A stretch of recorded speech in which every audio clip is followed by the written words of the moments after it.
Disclaimer: Harry Potter is backed up to J.K. Rowling's drive. Or something. Bit distracted today. "Did you figure out how they knew I was there?" Hermione asked Neville on Harry's mirror as Harry, George, and Fred looked on. "Yeah," he said. "It was obvious after the fact. They knew you'd come to see Septima, so they just kept an extendable ear listening in on the hospital wing." Hermione groaned. Every time it was about being too bloody predictable. It was like she was cursed. "I know, it sucks," Neville agreed.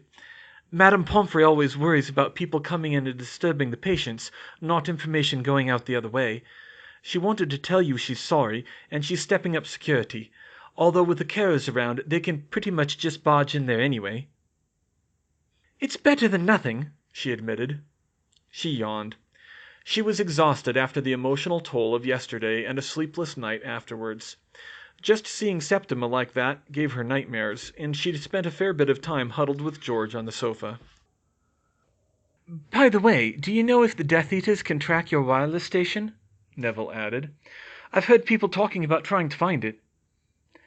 "They shouldn't be able to," Hermione said. "It's under a Fidelis charm, but I'll keep that in mind. Was there anything else?" "Well, Zabini came through for us in one way, anyway," Neville said. "What's that?" Harry asked. "He told us where Luna is." "What? Where?"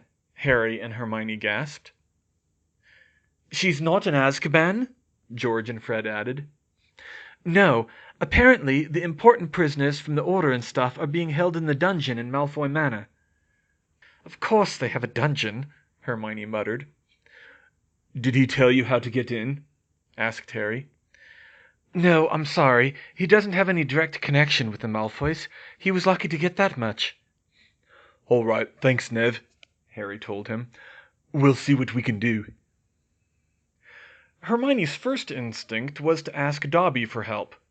He had been the Malfoys' house elf for decades, so perhaps he knew how to get in. Unfortunately, the elf very apologetically told her that he couldn't. He could have slipped through before, but since the Death Eaters knew she was using him to help her get around, they had changed the wards so unfriendly elves couldn't get in. And Malfoy Manor was the oldest and best defended of the Death Eaters' homes, nearly as impossible to break into as Hogwarts. They knew where Luna was now, but they still had no way to get to her.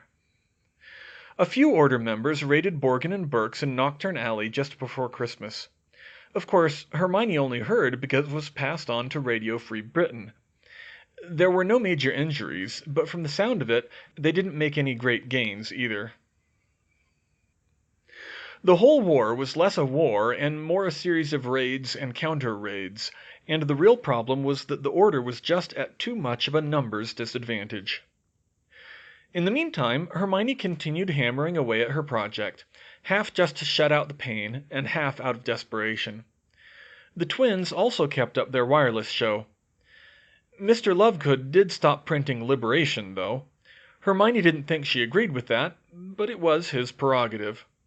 George and Fred announced Luna's kidnapping on the wireless, but there was no news of her. Whether the Death Eaters were holding her as collateral, or they wanted to make more demands of Mr. Lovegood, or she'd simply outlived her usefulness, or worse, she hadn't, they had no idea. Harry was once again left with nothing to do. Since they weren't going to be going out anytime soon, his strengths as a field commander weren't needed. Hermione asked him to take over the mimeograph and start printing propaganda leaflets, much shorter and without the Liberation name, to drop in Diagon Alley and elsewhere if they could. He tried, but he just wasn't as inspired as Mr. Lovegood was. The mood was worse on Christmas Day. The whole factory was melancholy that day, between being trapped inside and everyone worrying about their families, even Hermione a little bit. Harry sat by the window staring out at the cold, gray world. Despite the Christmas lights in the city, it was a dark and dreary season, and unseasonably cold. It was always cold these days. Dementor attacks were reported almost daily in remote locations. But there was no snow, and the sun hadn't been seen in Nottingham since November. "Happy Christmas, Harry," Hermione said, sitting beside him. He glanced at her. "If you say so," he said. "I know it's not a very good one." Harry continued staring out the window. "It's not like I'm not used to it," he said. "I haven't really had a good Christmas since the Yule Ball. I haven't ever had one where no one was trying to kill me." "One more year?" she offered. If the war wasn't over a year from now, they'd probably be exiles overseas, or dead, she thought.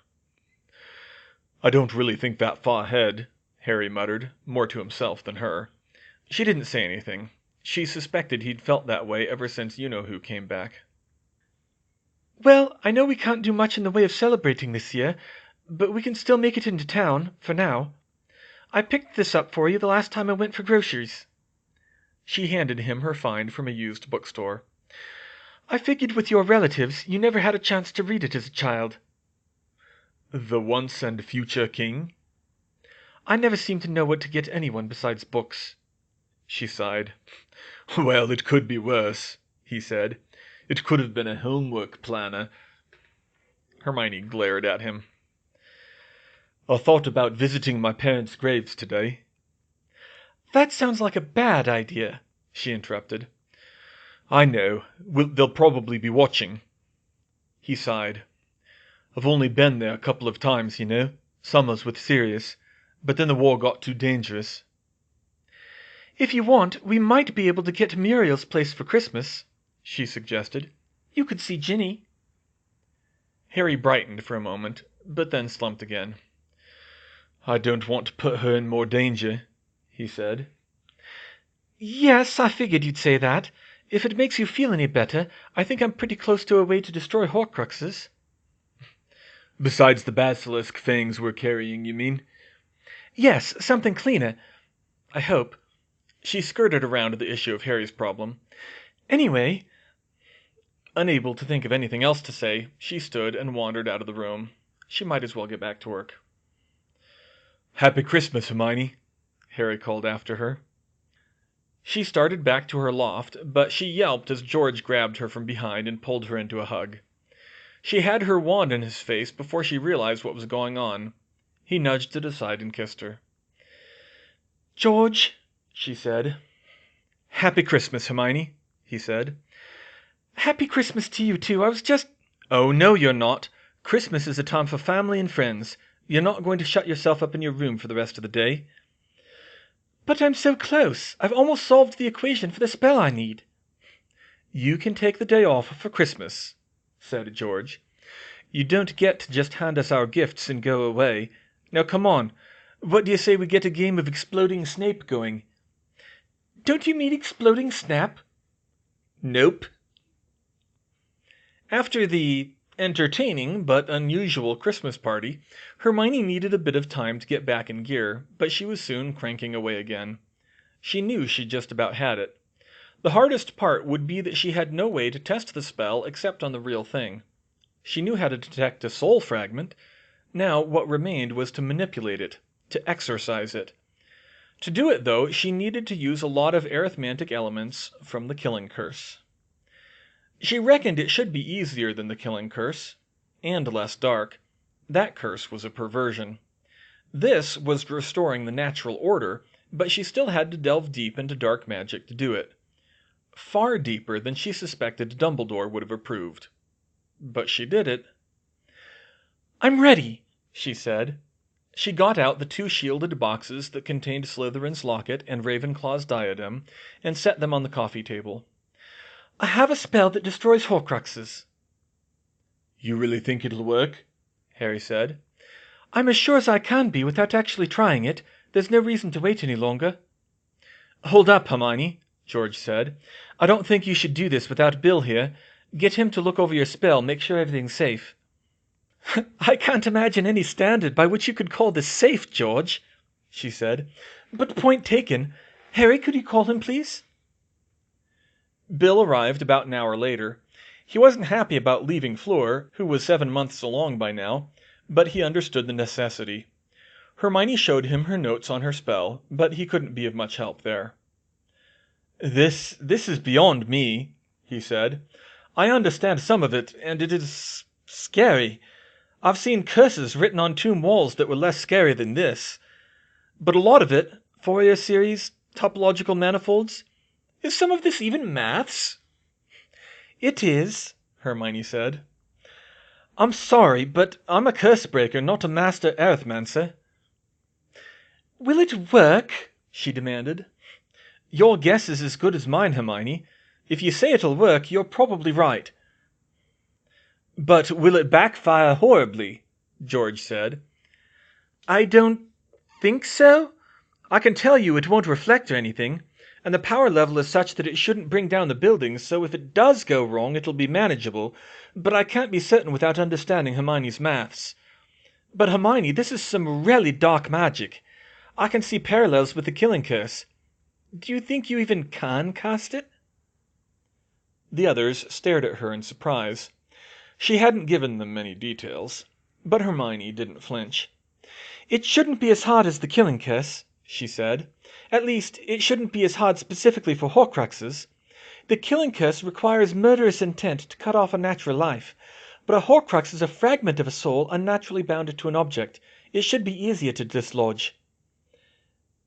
Yeah, I can see that, Bill conceded. Never really thought of it that way, but it makes sense. I don't think it's worth waiting any longer, Hermione said. Harry nodded firmly. I'm with her. We have to make some progress here. Okay, he agreed. He picked up the box with Slytherin's locket inside. We'll put this somewhere safe. I'll spot for you. Harry, get one of those basilisk fangs out in case it goes wrong. Everyone else, just stay back. This could get ugly. Bill levitated the Horcrux out of the box and set it on the factory floor, far from any equipment or supports, making sure not to touch it. The heavy gold locket rattled on the floor, as if sensing danger, but it couldn't move under its own power. Hermione stepped forward. She held her hand out to George behind her. He squeezed it once and let her go. Bill took his place on Hermione's right, ready to deal with any trouble. Harry was on her left, ready to run in with a basilisk fang. Okay, Hermione breathed. Everyone just stay still for a minute. She aimed her wand down at the locket, remembering the sick decapitated snake feeling that had surrounded it under her soul detection charm, and she focused all of her hatred of you-know-who into her spell. Her red oak wand felt like cold iron in her hand. She felt the energy shoot down her arm as she did the motions and spoke the words. Magrisha Kadavra! A surge of energy left her so hard it was almost like a kick to her chest. The onlookers gasped as a bolt of green light lanced out from her wand and flew towards the locket. A bolt that was a distinctly darker shade of green than the killing curse, and yet somehow still just as luminous. Boom! The spell struck true. There was a powerful blast, and everyone shielded their eyes against flying bits of concrete. The twins screamed. But when the dust cleared, Hermione gasped and slumped in dismay. The locket was at the bottom of a foot-wide crater, completely intact. It didn't work, she said. What happened? Could be any number of problems, Bill said. He cautiously approached the locket, and he crouched down and poked it with his wand. Insufficient focus on the spell, inexperience, needing incredibly precise aim, or it could be that it just doesn't work. Harry, did you ever notice anything odd about that locket? Hermione said. I don't know. I haven't seen enough Horcruxes to know, and the ones I've seen have all been different. I wonder, Bill muttered to himself. It could be goblin-made, then it would be impervious to normal magic. That's not in any of the stories, Hermione said. No, and it's just a guess, but if it is, you'll need either a goblin sword or a goblin forge or fiend fire to destroy it. Destroyed in the fires where it was wrought, Hermione thought. Harry shook his head. It doesn't feel right, not for something Slytherin had. Bill, is that locket safe to touch? Bill waved his hand over it a few times. I wouldn't want to do it for very long, but yeah, it should be. Let me see it, he said. He bent down over the crater and picked it up, letting it hang from his hand. He stared at it intently, as if he thought he would compel it to reveal its secrets by sheer will. His face contorted in disgust as he observed it. Hermione guessed he could feel the dark magic radiating off it, maybe even feel the pull it had on his scar. "Guys," he said, "I think the Horcrux is inside the locket." "Inside?" Bill said. "Yeah, I think it's only vulnerable on the inside somehow. Like the invulnerability is on the whole thing, but the soul piece is only inside. I'm not sure how, but I can feel it. I think we need to open it." "An innovation to the Horcrux," Hermione thought. "An extra layer of resistance to protect against at least one of the things Horcruxes were normally vulnerable to?" It was scarily plausible. "But how do we open it?" Bill said. "We never could before." "It belonged to Slytherin, didn't it?" Harry said. "It should open with Parseltongue." Bill looked back and forth between him and Hermione. "It's worth a shot," he said. Harry put the locket on the ground on an undamaged section of floor and backed away. "Get ready, Hermione," he said. "I've a feeling that whatever's in there, it's going to put up a fight." She nodded and raised her wand. "On 3. 1, 2, 3.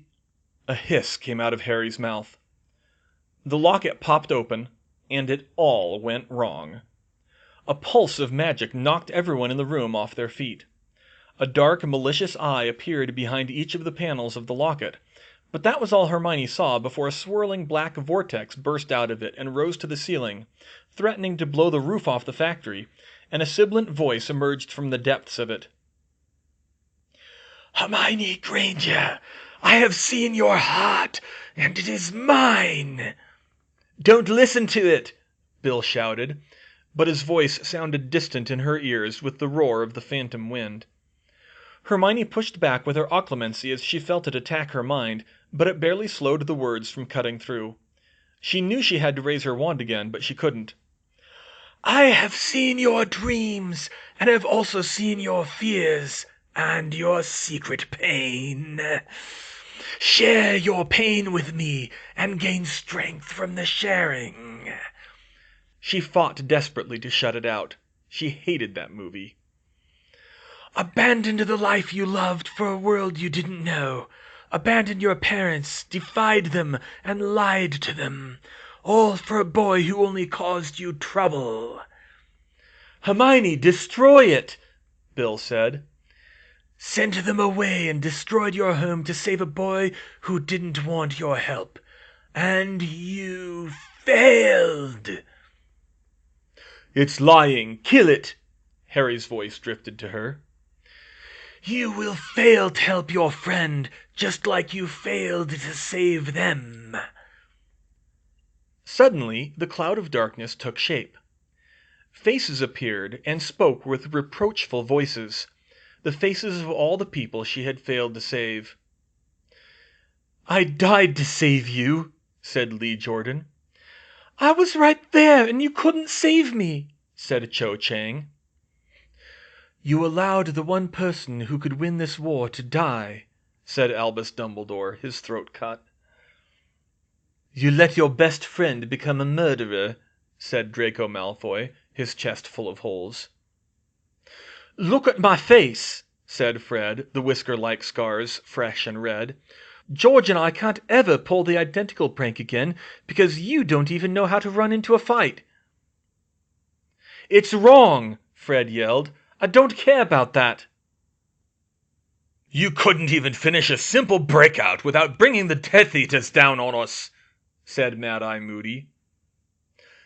"Any child could have told you he would come after Harry," Oliver Wood. "You failed us," said Mr. Clark from Kent. "You failed our family," said Mrs. Clark. "Harry, do it!" Bill ordered. Harry ran forward with the basilisk fang, but another blast of magic threw him down and the fang clattered across the floor. "You are a murderer," said Robert Jugson. "Murderer," echoed a faceless Death Eater, the one she'd thrown from her broom. "Torturer," Dolohov. "Butcher," Travers. Assassin! Bellatrix. Hermione! George yelled. Then, to her horror, Umbridge appeared as she last saw her, limbs split, contorted, and frozen at impossible angles, her face a ruin, more curses than she wanted to think about. "Look at me, Granger," she said, her voice distorted by the disfigurement. "Look at me! You did this to me! You did this to a defenseless woman!" "Defenseless my whipped ass! Kill it!" said George. "All for the selfish boy who only cares about how you can help him." "No," said Harry, "she is lying." "You are the monster! You must be punished!" For one terrible moment, Hermione's hand pulled back, turning her wand away from the locket. On anyone else. On Harry. On herself. Her occlumency was in shambles, barely hanging on. The only thing that stopped her was when she saw the marks on the back of her hand. "I must not tell lies." "Magrisha Cadavra!" A bolt of green lanced out and struck the open locket. She blinked, and the swirling vortex and the horrible image of Umbridge had vanished. There was a sense of something dark and terrible flying away at high speeds, vanishing with a shriek so awful that she didn't think even a banshee could match it. And it was gone. The inert locket clattered open on the floor. Hermione lowered her wand. Her hand was shaking. George grabbed her in a tight hug from behind. She huddled against him, and he ran his fingers soothingly through her hair. "Whew," Harry said, clapping her on the shoulder. "I didn't think you'd go through with it for a minute there." I nearly didn't," she said. "The others weren't that bad." "No, one only sicked a giant basilisk on us, and another fatally cursed Dumbledore," he deadpanned. "Your eyes were blinking back and forth from brown to red," Bill said. "I could tell you were fighting it the whole time, but it was close." "I thought I was losing," she muttered. "I think you were doing better than that," George insisted. "I just hope the diadem isn't as bad." "Can't imagine it is," Harry said. "We would have noticed at Hogwarts." "Either way, I think we should take a break," Bill said firmly. "And some hot chocolate." He picked up the locket and dangled it open by the chain. "Just a moment," Hermione said. She raised a trembling wand. "Atma percata." Nothing. It was clean. George held her by the shoulders and stared deep into her eyes. "It's going to be okay, Hermione," he said. She nodded absently. "You listen to me. I love you, and you are not a monster. You are the most brilliant and beautiful girl in the world, and you've done more for us than we had any right to ask of you. You did what you had to save lives, and none of your hypothetical mistakes will change that. Not even what you did to Umbridge." "Especially not what you did to Umbridge," Fred chimed in. "What he said," George agreed, and he kissed her. It took a real effort for Hermione to banish her worries from her mind and lose herself in the kiss, but George kept snogging her for several minutes until she managed to relax, and it was exactly what she needed. Meanwhile, Bill called in Mr. Lovegood to join them. They hadn't told him about Harry's condition, but they couldn't avoid giving him a vague idea of the Horcruxes and the fact that legendary artifacts were involved, so he was very interested in this situation. A few minutes later, Mr. Lovegood brought out a tray of hot cocoa. Hermione hesitated before drinking it, worried about what strange things he might have done to it, but Fred tried it first and pronounced it good, so she took a sip. Her face brightened upon tasting it. It was unusual, but very good. Very dark and a touch bitter, just the way she liked it, but it was also mixed with spices that seemed to enhance the flavor. "This cocoa is excellent, Mr. Lovegood," she said. "Thank you," he said. "Pandora and I found the recipe in Mexico on our travels before Luna was born." He fell silent. After sitting and drinking his cocoa for a minute, he turned to Bill and took up a completely different conversation. "William, legend says that Slytherin's locket has unique magical powers. Since it seems to be cleaned of whatever was ailing it, at least, I assume that's what that earthquake just now was about. Do you have any idea what it does?" "I don't know," he said. "Nothing comes to mind, but I don't know the stories that well." Knowing Slytherin, it's probably something bad, said Fred. Hermione shook her head. It could be, but Slytherin himself was more pragmatic than what he's been made into. He was more about protecting wizards from hostile muggles than preserving the purity of magical blood. Bill and Mr. Lovegood stared at her. How do you know that? Bill asked in surprise. The Hogwarts house elves. They keep their own traditions, and they live longer than wizards. Fewer generations to distort the story. I can't help it if no one else thinks to ask them. House elves, Mr. Lovegood said. I can't believe I never thought of that. The untapped well of knowledge they must have. So, I know Gryffindor's sword presents itself to a brave Gryffindor in time of need, Harry said. And Ravenclaw's diadem is reputed to enhance your intelligence. No, Mr. Lovegood cut in. It removes the restraints on your mind so that you can use it to its full potential. Right, he said skeptically.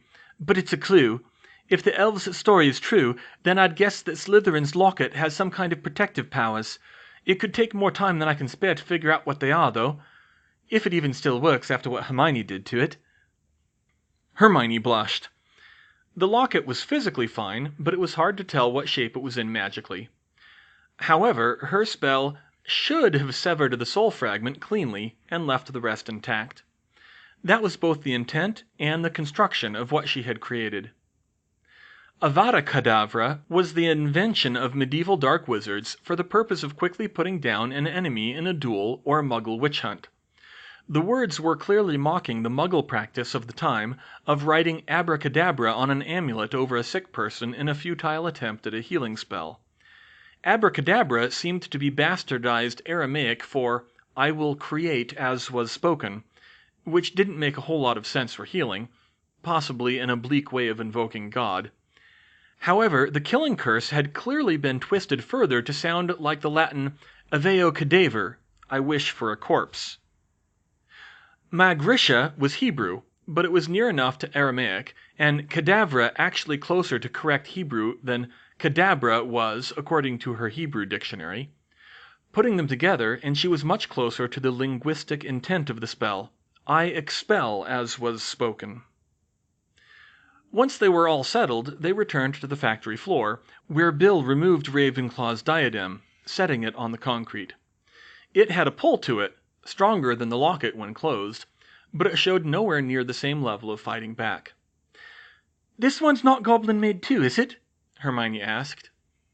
"No, definitely human-made. I can tell just by looking. It's magically reinforced, but I can't see any reason your spell wouldn't work as is."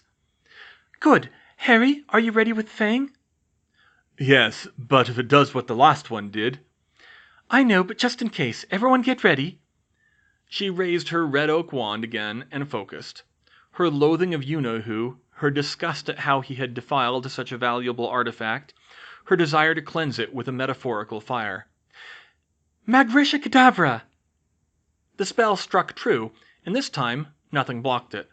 The black mist appeared without the aid of her detection spell and seemed to shred itself in mid-air.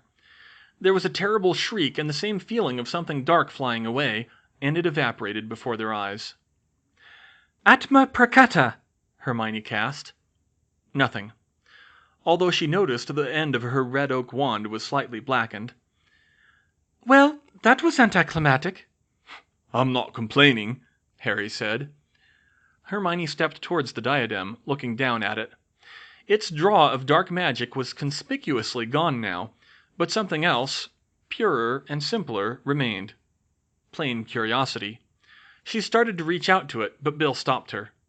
"Wait," he said. He scanned it carefully with his wand.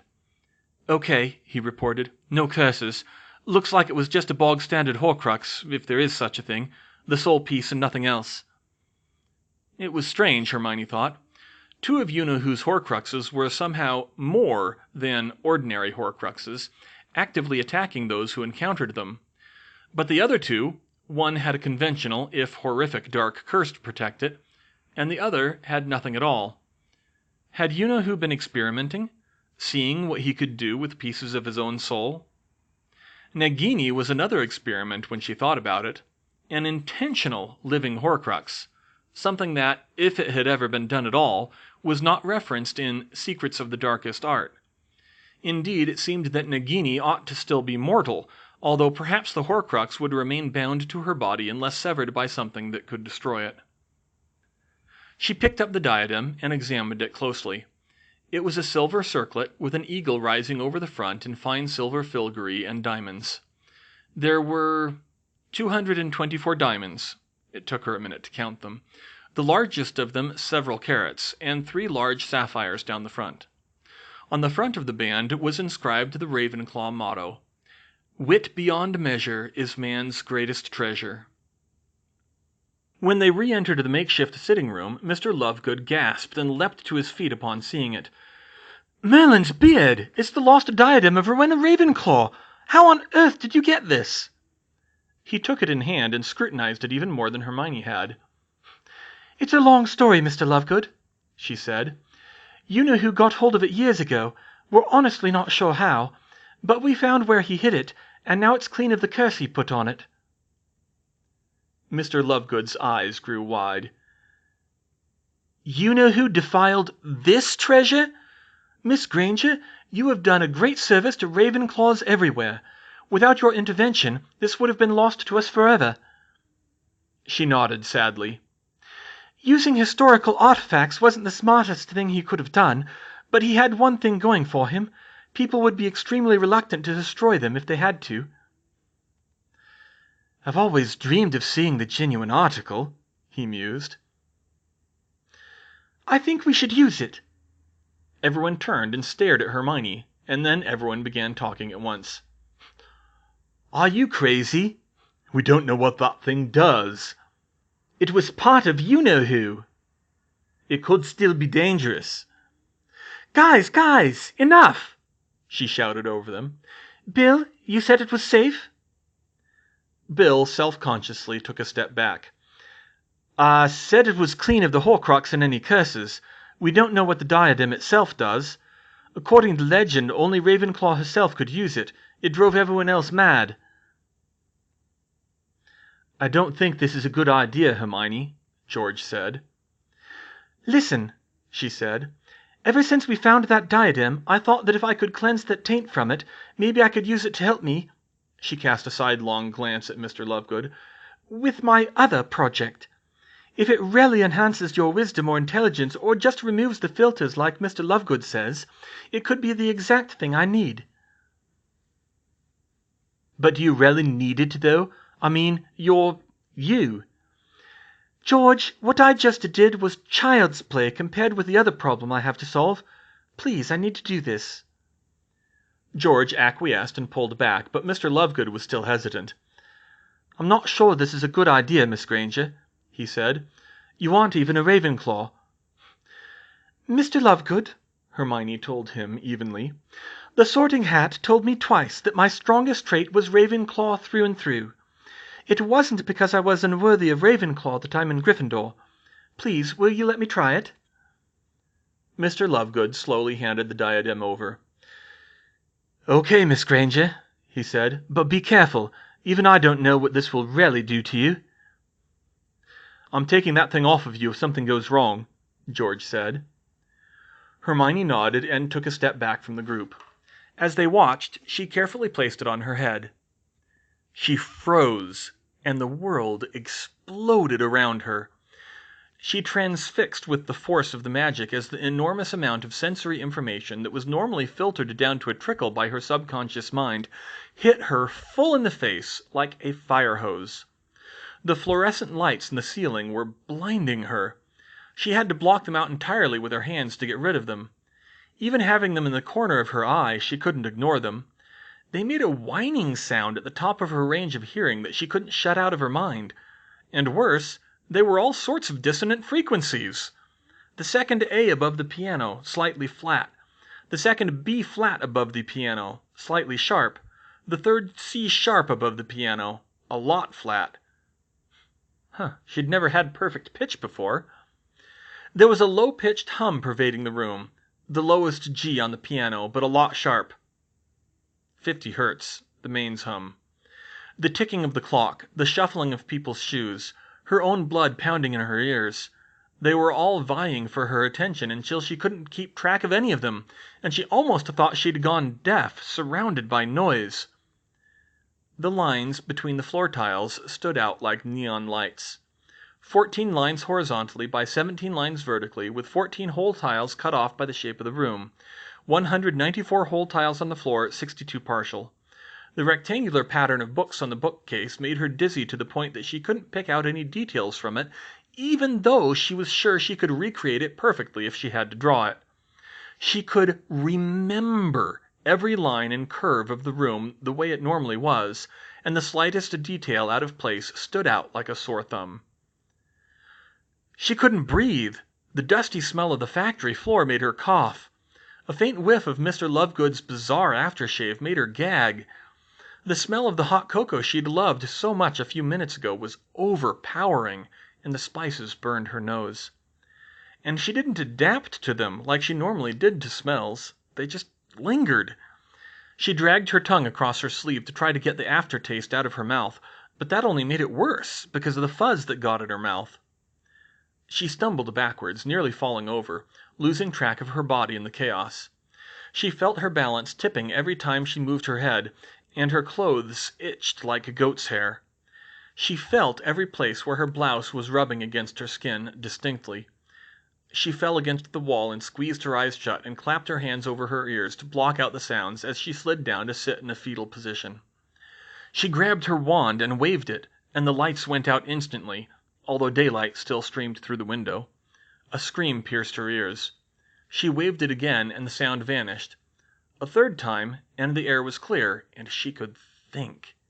It was dark and quiet. It was like flipping a switch. Hermione's mind was suddenly clearer than she had ever felt it. Numbers flowed before her nearly the same as always, but everything around them had changed. She could remember everything. She could have recited numerology and grammatica word for word if she wanted to, as surely as if it were in front of her. Every conversation with Dumbledore on Horcruxes and rituals came back crystal clear. She could hold far more complex geometric patterns in her mind. Rearranging molecules would be so much easier like this. Just as she was beginning to understand what the diadem truly did, the sound returned and the air was filled with shouting. "Gah!" she yelled. She dropped her wand and clapped her hands over her ears again. A hand touched her, and she slapped it away so hard she scratched it. The fingers were like spiders crawling over her skin. But worse. Not painful exactly, but so intense it might as well have been. There was a shout. She cracked her eyes open. George was in front of her. She recognized his face, the boy she loved, the one who didn't have the whisker-like scars. His facial expression was in there somewhere. His eyes were wide and his mouth was turned down, but there was so much going on that she couldn't parse what it meant. His lips moved, but she could barely register his voice. Her name. Hermione, Queen of Sicily in Shakespeare's The Winter's Tale. Hermione. H-E-R-M-I-O-N-E. Each a distinct sound. All 4 versions came through at the same time, and she couldn't pick out which one was important. Hermione! The spell was broken. George tossed the diadem aside, and it clattered on the floor. George? Merlin, Hermione, are you okay? Don't scare me like that. I told you that diadem was dangerous. I was fine until you took down the imperturbable charm, she protested. You were not fine. You were whining like a wounded puppy, and then you... What did you do to the lights, anyway? Hermione furrowed her brow, trying to sort through the storm that had enveloped her before. Pig on Argyros, she said. It freezes the mercury vapor in the fluorescent lights. They'll come on again in a few minutes. When did you come up with that? Just now. She reached for the diadem, but George grabbed her wrist. No! Didn't you see what that did? He snapped. I'm not going to put it on again, George. Not out here, anyway. She grabbed it and held it up for them to see. You were right, Mr. Lovegood. The diadem suppresses the barrier between the conscious and subconscious mind. When I put it on, I was overwhelmed because I couldn't block out everything around me from my senses. But once I quieted it down, I could understand it. It gave me photographic memory and perfect pitch and probably a bunch of other stuff." "Really? All that?" Mr. Lovegood said. He examined it again and started to put it on his own head. Hermione tried to stop him. "Mr. Lovegood, I don't think that's a good—" "Oh my God, I can see forever!" he gasped. "Idea," she groaned. His reaction was different from hers. He stood airily on his toes with arms outstretched as if he were reveling in the waves washing over him. Then he fainted. He fell to the floor. Hermione quickly pulled the diadem off of him, and he popped up at once. Ah! He jumped up on the sofa and curled up, shaking. "Mr. Lovegood?" said Bill. Racksputs everywhere," he muttered to himself, not seeming to see any of them and cowering deeper into the sofa. "Okay, I'll take it back, Hermione," George said. "You handled it better than he did." She nodded, then noticed the bemused looks on others' faces and explained. "The subconscious mind actually has enormous powers of calculation, sensory perception, and memory," she said. "You know the term idiot savant?" They nodded. "Well, they're not idiots, but they are people with mental skills that seem superhuman. They're wrongly called idiots because they're often living with some kind of mental condition, autism, or sometimes just a bad head injury. There are stories of muggles who get hit on the head really hard, and suddenly they can multiply large numbers in their head completely out of the blue." "Like you?" asked George. "Yes, but no. I worked for it, while they can do it naturally. I read up about it quite a bit before I went to Hogwarts. There was even a fictionalized Muggle film about it. The people who study such things believe that the subconscious mind has all of these superhuman abilities, but they're suppressed. Just like the brain filters out the vast majority of the sensory information we receive and only keeps the important stuff. It has to, or—" she motioned to Mr. Lovegood, who was slowly recovering. "We'd go insane." "But the diadem removes all of those filters," Bill reasoned. "Yes, it unlocks all of those latent abilities, but it's too much for your conscious mind to handle. You collapse from sensory overload, or whatever it is that happened to him. Except I've spent years training myself with my calculation skill, and then I learnt occlumency on top of that. I've taught myself to process that flood of information, just enough to make some sense of it. If I'm in a dark, quiet place, anyway. Then I can actually make some use of this." "You really invented that spell on the spot?" George asked. Hermione nodded. "Is that good?" Harry said. "Is that good? Harry, I've never seen anyone invent a spell that fast before. Not even her. I think she's right. You'll want to keep an eye on her, but I think you should let her use the diadem. If anyone can use an artifact that only worked for Rowena Ravenclaw herself, it's Hermione Granger."